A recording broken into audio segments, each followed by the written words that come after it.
స్మృతి ఒక నివాళి. మొన్న హైదరాబాద్లో అనుకుంటాను మాల్గుడి అనే షాప్ పేరు చూశాను. ఒక రచయిత కృషికి అది నివాళి. లండన్ బేకర్ స్ట్రీట్ స్టేషన్లో దిగ్గానే గోడ మీద కనిపించేది షెర్లాక్ హోమ్స్ పాత్ర బొమ్మ.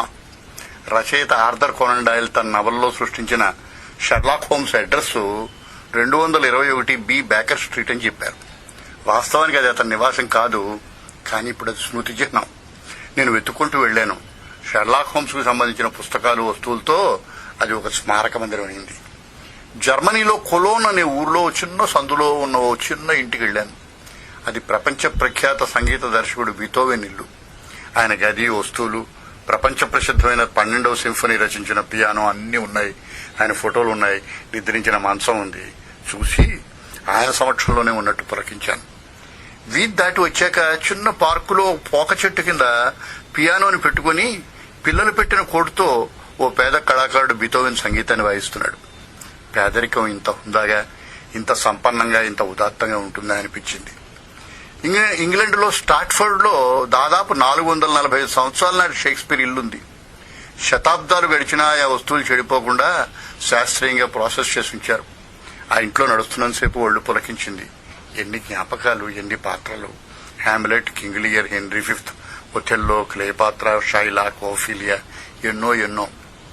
అమెరికా జాక్సన్ విల్లీలో మొట్టమొదటిసారిగా పీడిత ప్రజల హక్కుల్ని పరిరక్షించడానికి కంకణం కట్టుకున్న అబ్రహాం లింకన్ ఇంటిని దర్శించాం.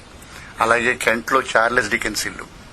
తమిళనాడు తిరువారూరులో త్యాగరాజు, దీక్షితార్, శ్యామశాస్త్రి పుట్టిన ఇళ్లు సంగీత ప్రియులకు పుణ్యక్షేత్రాలు. నేను మా ఆవిడ శ్యామశాస్త్రి ఇంటి వసారాలో కూర్చుని చింతామణి రాగంలో దేవి బ్రాహ్మ సమయం ఇదే పాడుకుని పులకించాం. తెలుగులో మొట్టమొదటి జ్ఞానపీఠ పురస్కార గ్రహీత విశ్వనాథ్ సత్యనారాయణ గారి ఇల్లు విజయవాడలో ఉంది. దాన్ని స్మారక చిహ్నాన్ని చేసి జాతికి సమర్పించవలసిన బాధ్యత ప్రభుత్వాన్ని. దాన్ని ప్రభుత్వం కొనుగోలు చేసి ఒక సాహితీపీఠ చేయాలి.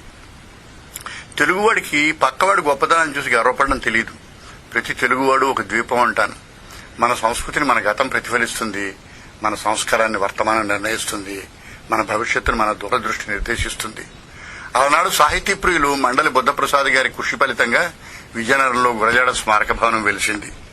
వేసవిలో వర్షమాన ఆశ్చర్యపోయారు ధూళిపాడ. ఇందులో ఆశ్చర్యం ఉంది. పిండాకుడు మనం చదువుతున్నది ఋష్యశృంగుడి కథ, అది వాల్మీకి మహత్యం అన్నట్టు విశ్వనాథ. కొన్ని సీజన్ల తర్వాత మరో మండు వేసవిలో ధూళిపాడ విశ్వనాథ్ గారి ఇంటికి పరుగుని వచ్చారట.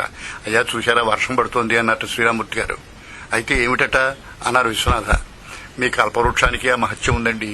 నేను ఇప్పుడే కల్పవృక్షంలో ఋష్యశృంగ వృత్తాంతం చదివి వస్తున్నాను అన్నారు ధూళిపాడ శ్రీరామూర్తి.